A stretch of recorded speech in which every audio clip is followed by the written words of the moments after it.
छोड़ो मुझे, क्या कर रहे, कोई देखेगा। देखने दो ना। इसीलिए बुलाया मुझे। मेरे कोई दोस्त है ना, आज पुराना किला घूमने जा रहा है, तो हमें भी चलना चाहिए, क्या बोलते हो? नहीं बाबा, सर पे एग्जामिनेशन है और कॉम्पिटिटिव क्लासेस भी शुरू हो गई है, मैं नहीं जा सकती। सॉल्यूशंस है मेरे पास, मंग मारो ना तुम। नहीं।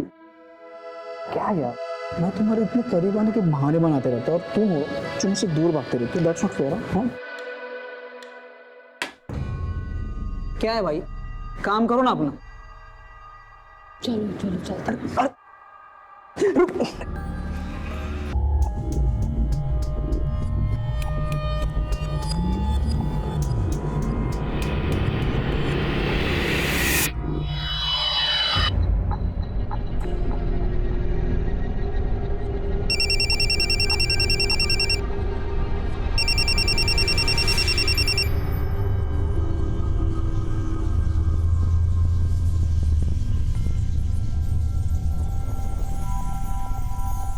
ठीक है, मैं आती हूँ। सुनो, आज का प्लान ड्रॉप करना होगा, इमरजेंसी है, मुझे अर्जेंटली निकलना होगा। Bye.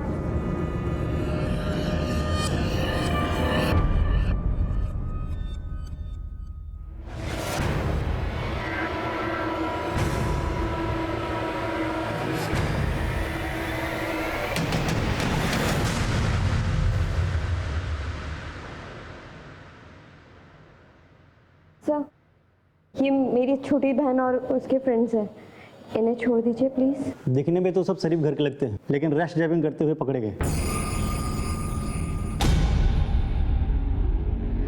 I am so sorry sir, जो भी फाइन है वो मैं पे कर देती हूँ। ठीक है, 5 मिनट रुकिए, मैं साहब से सिग्नेचर लेके आता हूँ।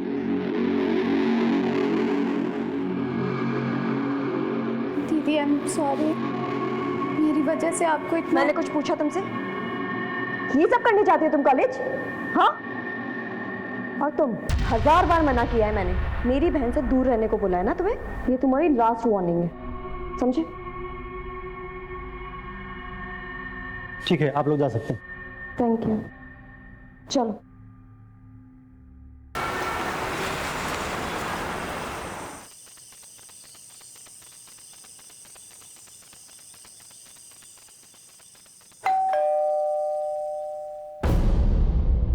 कहाँ रह गई थी?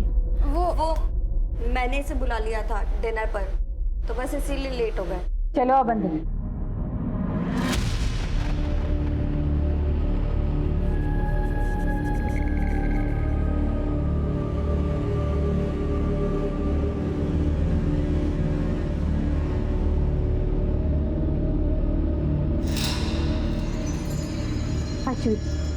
ये आदमी इस घर में क्या कर रहा है? मेरी बात समझने की कोशिश करो। तुम्हारी शादी की बात करने आया हूँ। शादी? मुझे नहीं करनी कोई शादी वादी। और आप कौन होते हो हमारे घर के मामले में बोलने वाले? आपको कोई हक नहीं है। क्यों हक नहीं है? बाप हूं मैं तुम्हारा। लोग तरह तरह की बातें कर रहे हैं, तुम्हारी बेटी रात रात भर घर से बाहर रहती है, शादी नहीं कर रही है। अरे बेइज्जती होती है मेरी। आपने बाप वाला ऐसा कौन सा फर्ज निभा लिया जो बेइज्जती होती है आपकी? बस कीजिए प्लीज दीदी, चुप हो जाओ। पापा प्लीज जाने दीजिए। अब तू भी उसकी साइड ले रही है? तुझे बिना ये बिगाड़ के रखेगी अपनी तरह। सुन ली अपनी लाडली की बातें? ये सब तुम्हारे लाड प्यार का नतीजा है। देख लेना, एक दिन नाक कटवा के रहेगी। पापा चलो आप यहाँ से, बस। माँ, आपको उनकी हाँ में हाँ मिलाने की कोई जरूरत नहीं है। अरे मुझे नहीं करनी है शादी वादी यार, मैं खुद का ध्यान खुद रख सकती हूँ। आप प्लीज जाके उन्हें संभालिए।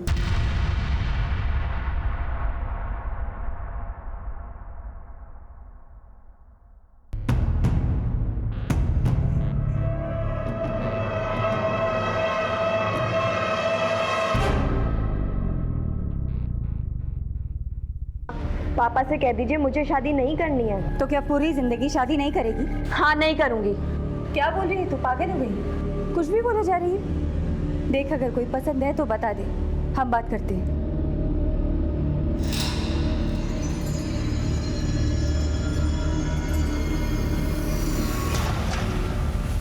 अब इसे क्या हुआ है? जा देख।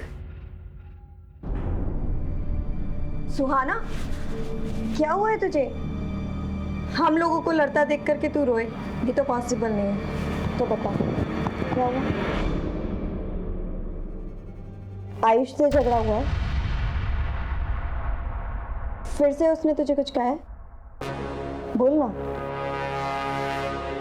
कुछ नहीं दीदी, वो मेरी तबीयत ठीक नहीं है और सर में भी थोड़ा दर्द हो रहा है। तू सच कह रही है ना? हाँ दीदी, तुम्हारी कसम।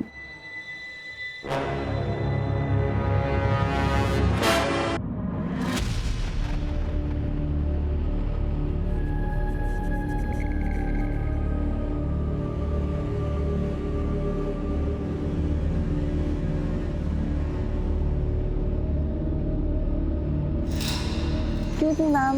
मैम,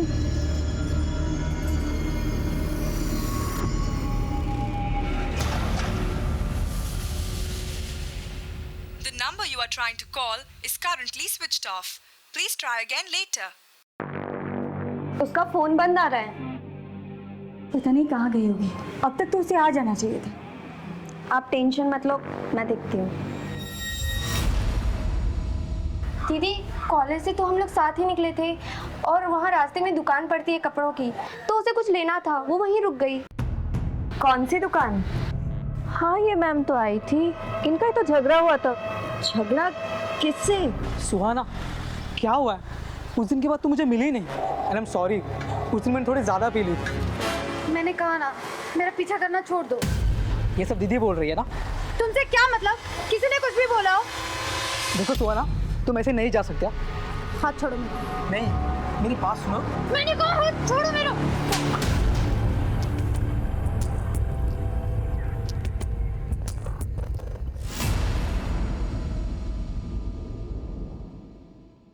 सर, ये मेरी छोटी बहन है सुहाना। सर 18 साल की है, कॉलेज से घर ही नहीं लौटी। हम लोगों ने हर जगह ढूंढा पर कोई इन्फॉर्मेशन नहीं मिल रही है। हाँ सर, इसका फ़ोन भी बंद आ रहा है। आपको किसी पर शक है या किसी लड़के से कोई अफेयर? जी सर, आयुष सुहाना का बॉयफ्रेंड था। इन दोनों का ब्रेकअप हो गया था, पर अभी रिसेंटली मुझे पता चला है कि इन दोनों में झगड़ा हुआ था। सुहाना का बॉयफ्रेंड था? ये बात मुझे पहले क्यों नहीं बताई? आप कौन है? सर, मैं सुहाना और इसका पिता हूँ, लेकिन इन लोगों के साथ रहता नहीं हूँ सर। क्यों? दरअसल हमारी आपस में बनते नहीं है सर। सुजाता, ये सब सिखा रही हो अपनी लड़कियों को? अच्छा, जो आपको सिखाना चाहिए था वो तो आपने कभी सिखाया नहीं हमें। ये क्या लगा रखा है तुम लोगों ने? और ये आयुष कहाँ रहता है? चल बता, सुहाना कहाँ है? सर मुझे नहीं पता सुहाना कहाँ है। अभी 2 दिन पहले हमारा ब्रेकअप हो गया था। और ब्रेकअप के बाद गायब कर दिया उसे। बोल कहाँ है वो? आश्विति झूठ बोल रही है मुझे फंसाने के लिए। वो तो पहले से मुझ पे चिढ़ती थी और उस दिन के बाद कुछ ज़्यादा ही। ये सब करने जाती हो तुम कॉलेज? हाँ, और तुम 1000 बार मना किया है मैंने। मेरी बहन से दूर रहने को बोला है ना तुम्हें। ये तुम्हारी लास्ट वार्निंग है। उस दिन गलती हो गई मुझसे, लेकिन आश्विति के कहने पर सुहाना ने मिलने से भी मना कर दिया था। बॉयफ्रेंड था ना तो उसका? बता कहाँ गई वो? मुझे कैसे पता चलेगा सर? मैं तो कहता हूँ आश्विका किया धरा ये सब मुझे फंसाने के लिए। मुझसे नफरत करती थी और इसलिए मुझ पे ना ये सब झूठे इल्जाम लगा रही है। सुहाना की डिटेल्स निकालो, सारे इलाके में पूछताछ करो, शायद कुछ पता चले। Okay sir. रमन अवस्थी साहब से मिलना था। अवस्थी साहब ऐसे नहीं मिलते किसी से, उनसे मिलने के लिए अपॉइंटमेंट लेनी पड़ती है। कैसे मिलेगी अपॉइंटमेंट? 1 मिनट।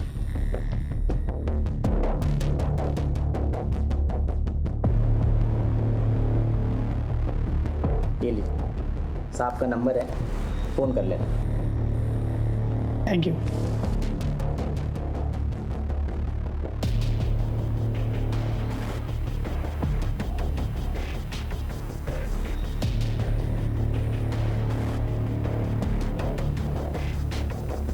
हेलो,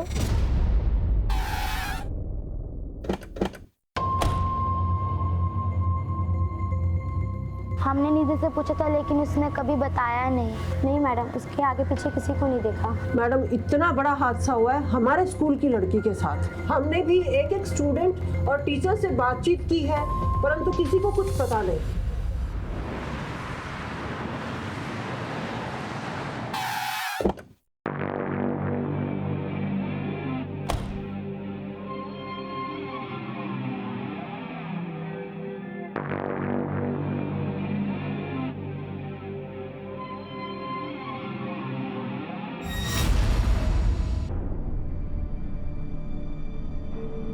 दुर्गेश, मुझे तुमसे बात करनी है। क्या बात करनी है? मुझसे गलती हो गई कि मैंने माँ पापा को बता दिया। I am sorry. मेरे पास और कोई रास्ता नहीं था, लेकिन मैं अभी ये जानना चाहती हूँ किस बात की सज़ा दे रहे हो तुम मुझे? आखिर क्या कमी है मुझ में? क्या गलती हो गई है मुझसे? गलती तुमसे नहीं,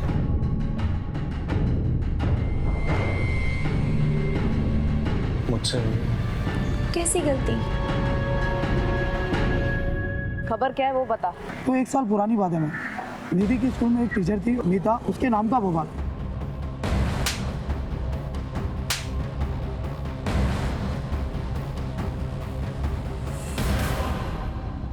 लेकिन ये बवाल हुआ क्यों था? एक वीडियो वायरल हुआ था उसका, सेक्स वीडियो।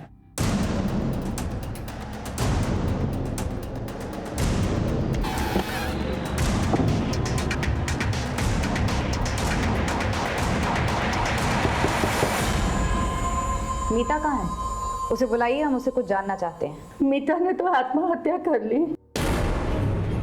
अच्छा हुआ जो उसने खुद ही जान दे दी, वरना मैं अपने हाथों से मार देता उसे। उस लड़की ने नाक कटवा दी थी मेरी। कितनी बेइज्जती थी हमारी। गुप्ता जी, हाय हाय, गुप्ता जी, हाय हाय, गुप्ता जी, हाय हाय, ले चलो इसे। गुप्ता साहब, हाय हाय, गुप्ता साहब, ये देखिए, देखिए अपनी बेटी की करतूत। ये गुल खिला रही है आपकी बेटी। ये हमारी बेटियों को पढ़ाएंगी और उन्हें अपने जैसा बनाएंगी। पापा मेरी बात का यकीन कीजिए पापा। ये वीडियो मुझे ब्लैकमेल करके बनाया गया है पापा। अरे ये क्या किया तूने? हमें किसी को मुंह दिखाने के लायक नहीं छोड़ा तूने। पापा मैं सच कह रही हूँ। देखिए बस, अब आप लोग अपना ठिकाना कहीं और देख लो, वरना भारी पड़ेगा आप लोगों को। कह देते हैं, चलो रे। बहुत बदनामी हो गई थी, इसलिए दुर्गेश ने सगाई तोड़ दी। कोई भी लड़का वही करता जो दुर्गेश ने किया। थोड़ी सी शर्म बची थी, इसलिए मीता ने आत्महत्या कर ली।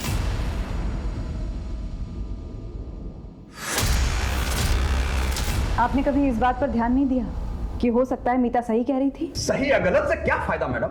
मेरी इज्जत तो चली गई ना मैडम। अब वापस उन बातों को कुरेद करके हमें क्या मिलेगा?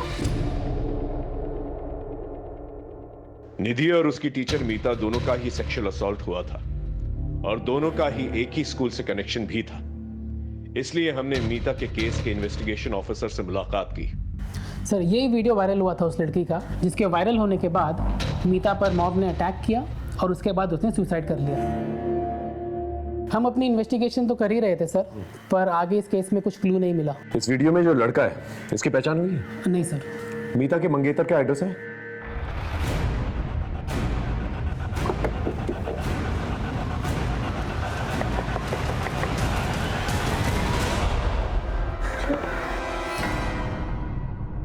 क्या हम दुर्गेश से मिल सकते हैं? उन्होंने 1 महीना पहले ही सुसाइड कर लिया। क्या आपको दुर्गेश की मंगेतर मीता के बारे में कुछ पता था? जी हाँ, खुद दुर्गेश ने मुझे बताया था। मैं अपने पाप का प्रायश्चित करना चाहता हूँ। मेरी अंतरात्मा मुझे जीने नहीं दे रही। क्या बात है? हमें जो कुछ भी मीता के बारे में पता है वो सच नहीं है। मीता का वीडियो धोखे से बनाया गया था। उसी वीडियो से उसे ब्लैकमेल करके बार बार गलत काम करवाए जा रहे थे। ये बात कही थी उसने मुझसे, लेकिन मैंने उस पर यकीन नहीं किया और उससे शादी तोड़ दी। हो सकता है वो झूठ बोल रही हो। नहीं, झूठ नहीं बोल रही थी वो। उसका MMS है इंटरनेट पर। मीता ने अपनी जान देकर सच्चाई का सबूत दिया। उसी रात उन्होंने सुसाइड कर लिया। उसके अलावा मैं कुछ नहीं जानती। ये मामला केवल निधि का नहीं है, बल्कि मीता के साथ भी इस किस्म का अपराध हो चुका है। मुझे लगता है भोली भाली लड़कियों को ब्लैकमेल करके उनको सेक्सुअली असॉल्ट करने का एक रैकेट चल रहा है। और मुझे तो शक है कि निधि और मीता को एक ही इंसान ने टारगेट किया है। बड़ी अजीब बात है सर, इनमें से किसी एक ने भी कानून का दरवाजा नहीं खटखटाया। शायद इन्हें इतना डराया धमकाया गया होगा कि वो अपनी जुबान ही नहीं खोल पा रहे। एक काम करो, अपने नेटवर्क को एक्टिवेट करो और सारे थानों से जो है रिकॉर्ड मंगवाओ और अपने खबरियों से ही पता करो कि इस शहर में इस किस्म के केसेस और भी हुए हैं क्या। ओके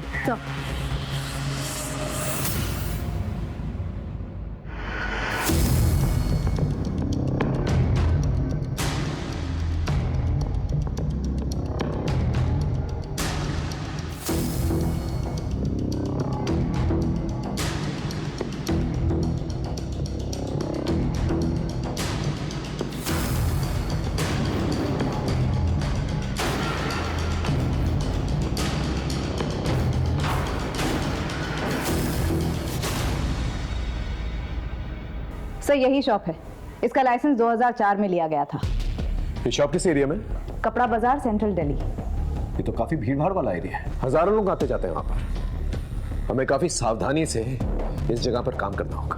मैडम ये गारमेंट शॉप के रजिस्ट्रेशन पेपर्स सारे डॉक्यूमेंट सही है। यूँ तो मालिकाना हक किसी मालती शर्मा के नाम पे है, लेकिन पूरी देखरेख रमन अवस्थी करता है, जो कि एक सरकारी कर्मचारी है। हमारा ये केस केवल निधि की हत्या का केस नहीं था, बल्कि मीता और भी कई लड़कियों से जुड़ा हुआ था। जैसे जैसे हम केस में आगे बढ़ रहे थे, हमें इस बात का खुला आभास हो रहा था कि इस केस के कई सिरे हैं जो अभी तक हमारे हाथ में आने बाकी हैं। लेकिन हर एक केस में साजिश की बू आ रही थी और एक बड़े अपराध की तरफ इशारा कर रही थी। हमने एक एक पुलिस स्टेशन में आईवी मिसिंग कंप्लेंट्स को टटोलना शुरू किया और उनसे रिलेटेड सारी इंफॉर्मेशन जमा करनी शुरू की, क्योंकि अब तक यह साफ हो चुका था कि हमारा पाला एक बहुत ही शातिर और गंदी जहनियत के मुजरिम से था। सर मैंने वहाँ फोन किया था, लेकिन वहाँ से कुछ पता नहीं चला। ठीक है, ट्राई करता रहो। Okay sir. हाँ, पिछले 6 महीने में 6 लड़कियों की मिसिंग कंप्लेंट दर्ज की गई है, लेकिन बाद में फिर सभी ने वापस ले ली। अंदर की बात है कि इन सभी के साथ सेक्सुअल असॉल्ट हुआ था। घर की इज्जत खो जाने के डर से फैमिलीज ने कंप्लेंट वापस ले ली, लेकिन एक लड़की है जिसकी मिसिंग कंप्लेंट अभी भी दर्ज है, सुहाना शर्मा। ये अभी तक मिली नहीं है। किस थाने की रिपोर्ट है? अलीपुर।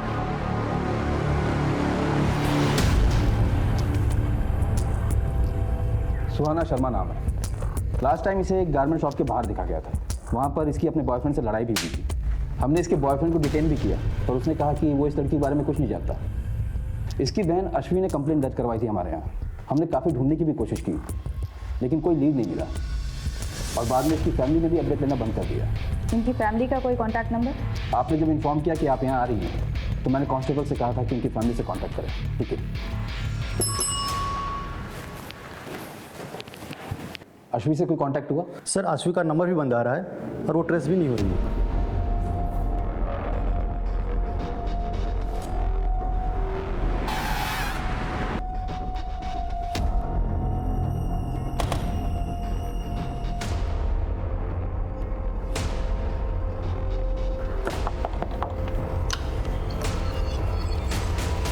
क्या हम अश्वी से मिल सकते हैं?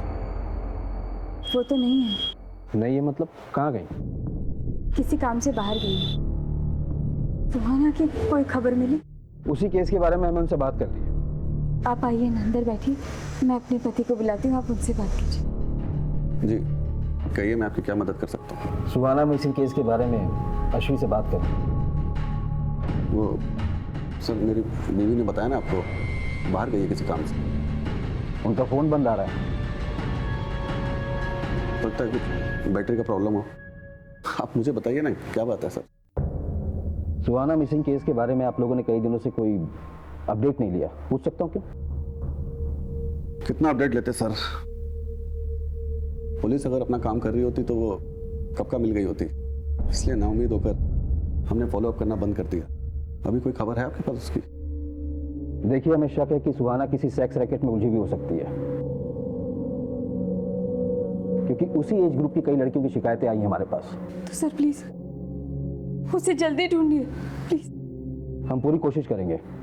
फिलहाल अगर आपकी अश्वी से बात हो तो उन्हें थाने भेजिएगा, शायद कोई इन्फॉर्मेशन मिल जाए हमें। जी सर।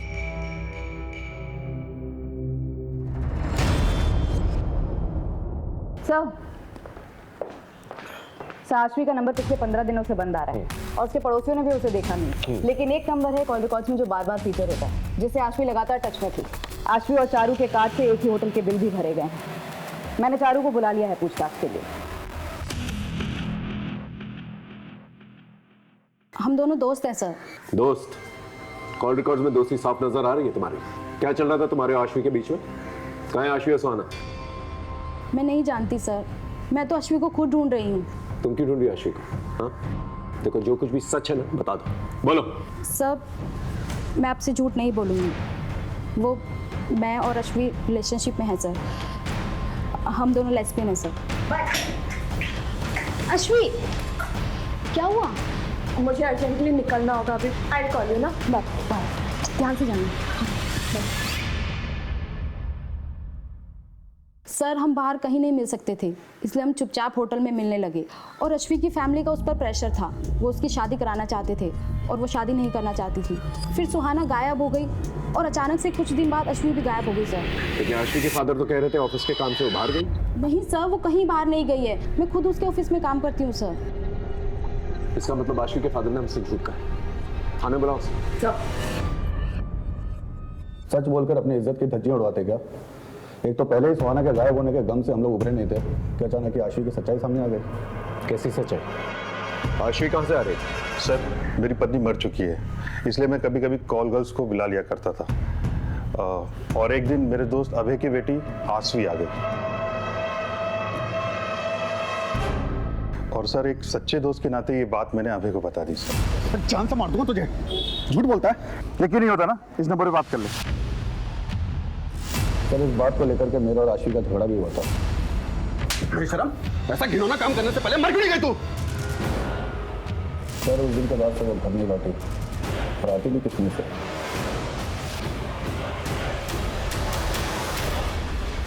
कहां से बुलाया था आशवी को?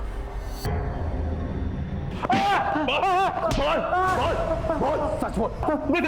बताता साहब, इस तरह का एक ही नहीं 50 धंधे चल रहे हैं। मैं तो सिर्फ दलाल हूँ, असली धंधा तो वहां से ऑपरेट हो रहा है। मुझे पीट के कुछ नहीं मिलेगा। सच बोल। हमारी इन्वेस्टिगेशन में हमें वहां पर कुछ भी नहीं मिला। सच बोल। ऐसे कुछ नहीं मिलेगा। वहां जाकर बोलिए दामोदर ने भेजा है, अनारकली चाहिए।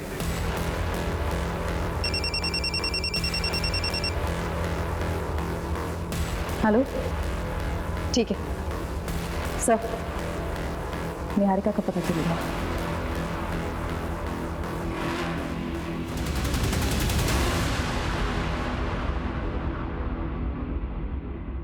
सर मेरा यकीन मानिए, निधि की मौत से मेरा कोई लेना देना नहीं है। फिर भागी क्यों थी? सर उस दिन देवकी मैम के तमाशे के बाद मुझ में हिम्मत नहीं रही कि मैं अपने कलीग से नजरें मिला पाऊँ, इसलिए मैं वहाँ से निकल गई थी सर।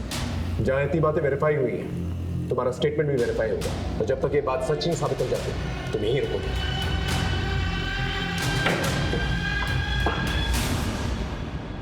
सर, साइबर सेल की मदद से हमने मीता के वीडियो के सोर्स को रिवर्स में ट्रैक किया। जो वेबसाइट सामने आई है उसका सर्वर फॉरेन में है। इसी वेबसाइट पर और भी लड़कियों की वीडियोस अपलोड हैं जिसकी इन्वेस्टिगेशन हमने की। आशवी और निधि के वीडियोस भी इन वीडियोस में शामिल हैं। इसका मतलब पहले इन लोगों के वीडियोस बना के इन्हें ब्लैकमेल किया जाता है और फिर बाद में प्रोस्टिट्यूशन में ढकेल दिया जाता है और फिर और पैसे कमाने के लिए इन्हें फॉरेन साइट्स पे बेच दिया जाता है। इन दरिंदों को रंगे हाथों पकड़ना पड़ेगा। 6 महीने पहले मीता को टारगेट करते हैं ये लोग, और 1 महीने पहले आशवी और सुहाना को, और 10 दिन पहले निधि। और ये सब कुछ इस शॉप से कनेक्टेड है। सीधे रेड मारते हैं सर। पॉसिबल है कि सुहाना अभी भी उनके पास हो। नहीं, इसलिए नहीं मार सकते, क्योंकि अगर इन लोगों को जरा सी भी भनक लग गई तो सुहाना और पता नहीं कितनी और लड़कियां जिनकी जान को खतरा हो सकता है। इन दरिंदों को पकड़ने के लिए इन्हीं की तरह शातिर होना पड़ेगा। अब हमारे हाथ में कुछ अहम सुराग लग चुके थे। अब जरूरत थी पूरी जिम्मेदारी के साथ, सावधानी के साथ प्लानिंग करके इस मिशन को अंजाम देने की। हमारी जरा सी भी लापरवाही मुजरिम को चौकन्ना कर सकती थी, उन्हें फरार होने का इशारा दे सकती थी। इसलिए पूरी जिम्मेदारी के साथ और मामले की संजीदगी को समझते हुए हमने प्लानिंग शुरू की।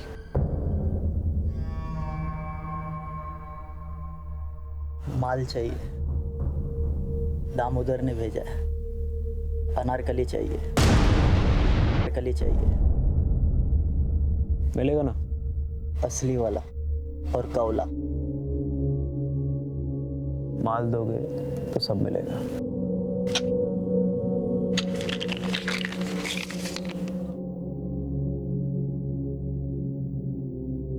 आओ मेरे साथ।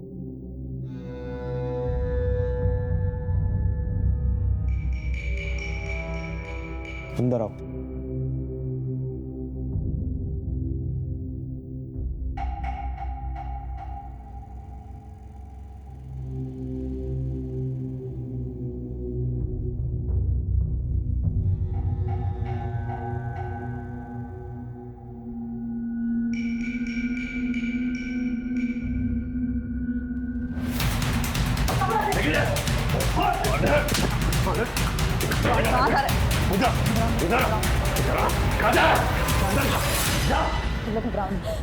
इन बच्चियों को एनजीओ लेके जाओ। चल चल जाओ। घबराओ।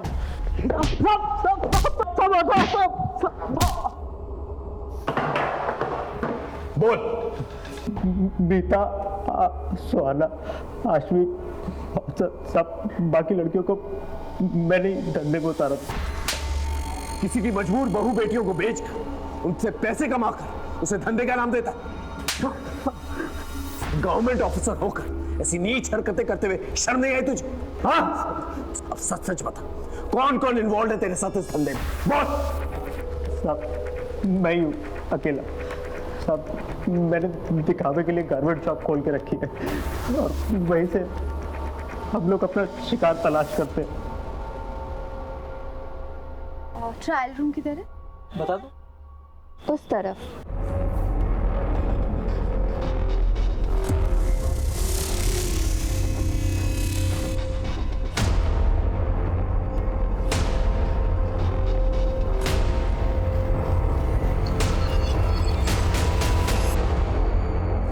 एक बार वीडियो बन जाता था तो फिर लड़कियों को ब्लैकमेल करना कोई मुश्किल काम नहीं होता था साहब। हम जानबूझ के सीधी सादी लड़कियों को और कम उम्र की लड़कियों को अपना शिकार बनाते थे ताकि वो आसानी से हमारे चंगुल में फंस सके।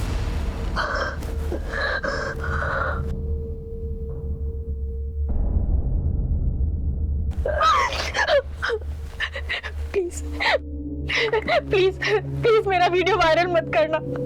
मेरी शादी होने वाली है। तुम जो बोलोगे, जैसा बोलोगे मैं करूंगी। प्लीज। सुहाना को तूने इस तरह से फंसाया, आशवी को कैसे फंसाया? उस दिन सुहाना के कस्टमर पे ज्यादा टाइम ले लिया था तो उसे ढूंढते ढूंढते आशवी दुकान पर आ गई थी। मेरी बहन है सुहाना, ये आपकी दुकान पर कपड़े खरीदने आई थी। ये आई थी यहाँ पर। आशवी बहुत खूबसूरत थी साहब और उसके हमें ज़्यादा पैसे मिलते, इसलिए उस दिन हमने सुहाना को वहाँ से जाने नहीं दिया और सुहाना के जरिए हमने आशवी को अपना शिकार बनाया।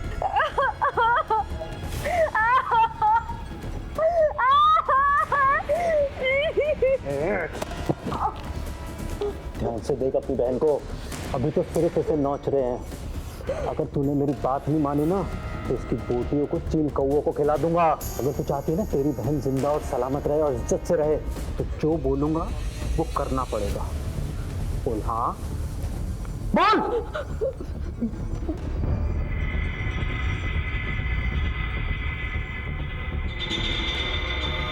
कहाँ है आशवी?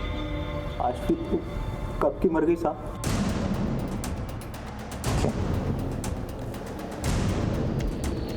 तूने उसका मर्डर किया? नहीं साहब, मैंने उसे नहीं मारा। उसे तो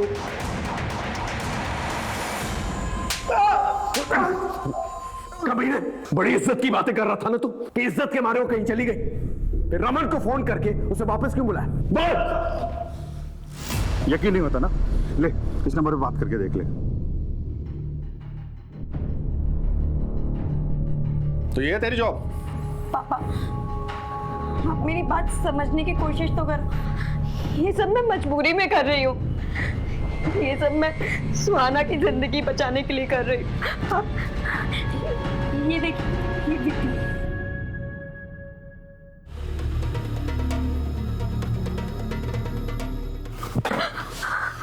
मुझे पहले ही पता था, खुद तो बर्बाद हो गई और उसे भी इस नर्क में झोंक दिया तूने। इसके जिम्मेदार भी आप हैं। अपनी गलतियां भी मुझ पर डालेगी? आज ये किस्सा मैं खत्म करके ही रहूंगा। इसका मतलब आशवी ने सच कहा था, वो सुहाना को बचाना चाहती थी लेकिन तूने उसे मार डाला। बाप का हक तो जताना चाहता था लेकिन फर्ज नहीं निभा पाया। उसने एक बार तुझसे भरोसे की उम्मीद की थी, अगर तूने उस पर भरोसा कर लिया होता तो आज वो जिंदा होता।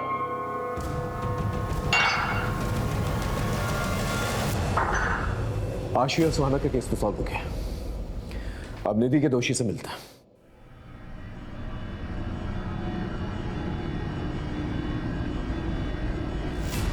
आशीष सुहाना और मीता को तूने नहीं मारा, फिर उस मासूम बच्ची की क्या गलती थी? निधि, उसे क्यों मारा? निधि किसी के लिए खतरा बन गई थी, इसलिए उसे मारना पड़ा।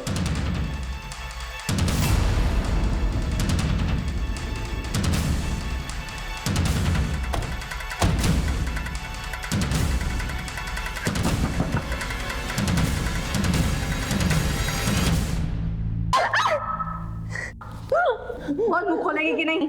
बोलती हूँ। बस मनीषा, सब बताती हूँ।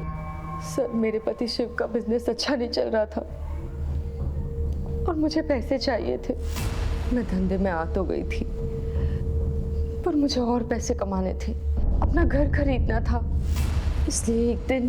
तारा देख, एक फॉरेन की पार्टी है मेरे पास, 1 लाख रुपए मिलेगा। 1 लाख? लेकिन उन्हें बच्ची चाहिए, कम उम्र की। कुछ कर सकती है क्या? ऐसी लड़की मैं कहाँ से लाऊंगी?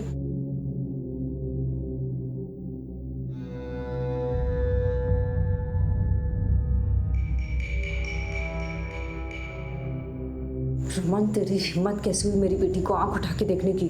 कब दोबारा देखना तो आंखें नोच लूंगी, मैं बता रही हूँ। देख ले तारा, तेरी फायदे के लिए कह रहा हूँ, 1 लाख रुपए कम नहीं होते हैं। घर खरीदना है ना तुझे? और फिर एक दिन निधि,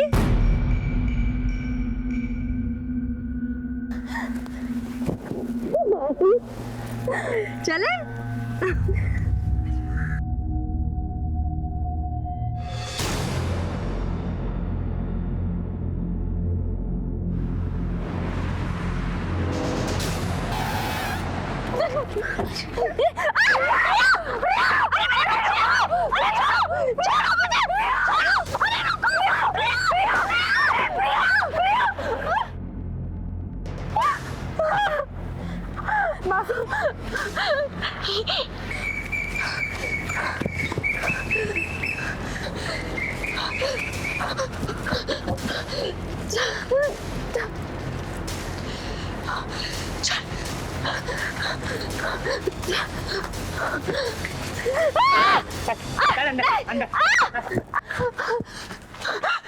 मेरी बेटी को छोड़ दो, मेरी बेटी को छोड़ दो।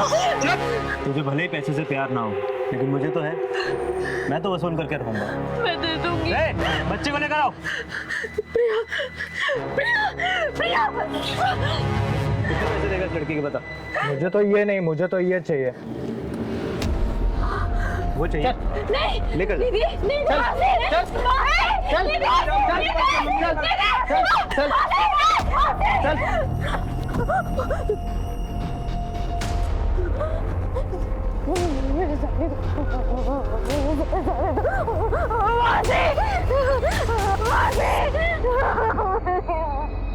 सुन, जितना जी चाहे रो ले, लेकिन किसी के सामने मुंह मत खोलना। वरना देख, तो तेरी बहन प्रिया के साथ भी बिल्कुल वैसा ही होगा जैसा तेरे साथ हुआ। समझी? समझी? जा अपनी मौसी के पास। मेरे बच्ची को कहाँ लेकर जा रहे हो? और उसे छोड़ दिया तो मेरी गारंटी कौन देगा? जाओ यहाँ से।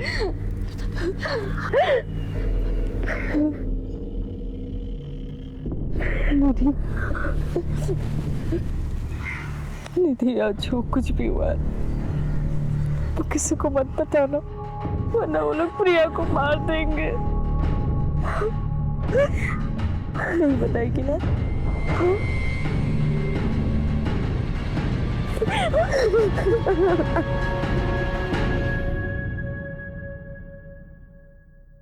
कुछ दिन तो निधि चुप रही, लेकिन एक दिन बोल पड़ी। तारा मासी, मैं थक गई हूँ, मुझे कुछ अच्छा नहीं लगता। मम्मी पापा मेरी बात नहीं सुनते। मैं बोला को सब कुछ बता दूंगी, वो हमारी मदद करेगा, मुझे भरोसा है। निधि बच्ची थी, कभी भी किसी के सामने भी मुंह खोल सकती थी। निधि अगर कुछ दिन और सहन कर लेती तो उसे आदत पड़ जाती। मासी थी तू उसकी, मासी माँ जैसी होती है, और तूने क्या किया? औरत के नाम पे कलंक है तू। तुझे तो एक ऐसी ऐतिहासिक सजा मिलनी चाहिए ना कि तुझ जैसे अपराध करने वालों की रूहें थर्रा जाए।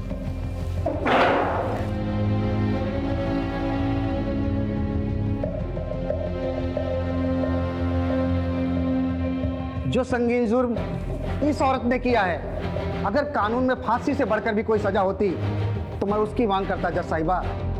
ये औरत जात के नाम पर एक कलंक है। फांसी की सजा भी इस औरत के लिए कम होगी।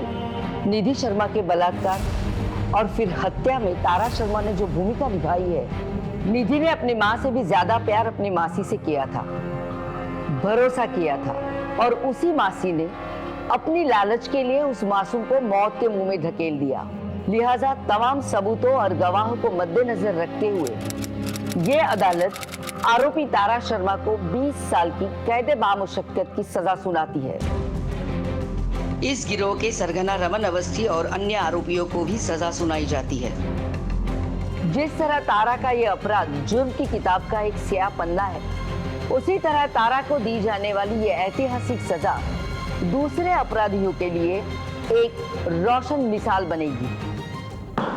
तारा ने निधि का भरोसा जीता और उसे अपना शिकार बनाया। आश्वी पर अभय ने भरोसा नहीं किया और उसे मौत के घाट उतार दिया। फिर मीता के पिता और उसके मंगेतर दुर्गेश ने भी उस पर भरोसा नहीं किया, उसे अपनी जान देनी पड़ी। निधि के बदले हुए बर्ताव में छिपी हुई दस्तक सबने महसूस की, लेकिन अपनी दुनिया में मगन उसके माँ बाप ये दस्तक सुन नहीं पाए। इस केस को ऐतिहासिक केस इसलिए भी कहा जा सकता है क्योंकि ना ही सिर्फ इस केस में महिला को दी गई सजा बड़ी थी, बल्कि हमने इस केस को चंद महीनों में सॉल्व कर लिया था। जज साहिबा ने केवल ऐतिहासिक सजा नहीं सुनाई थी, बल्कि ऐतिहासिक जागरूकता भी लाई थी। फिर मिलेंगे एक नए केस के साथ, तब तक देखते रहिए क्राइम पेट्रोल दस्तक, क्योंकि मकसद बताना नहीं, बचाना है। जय हिंद।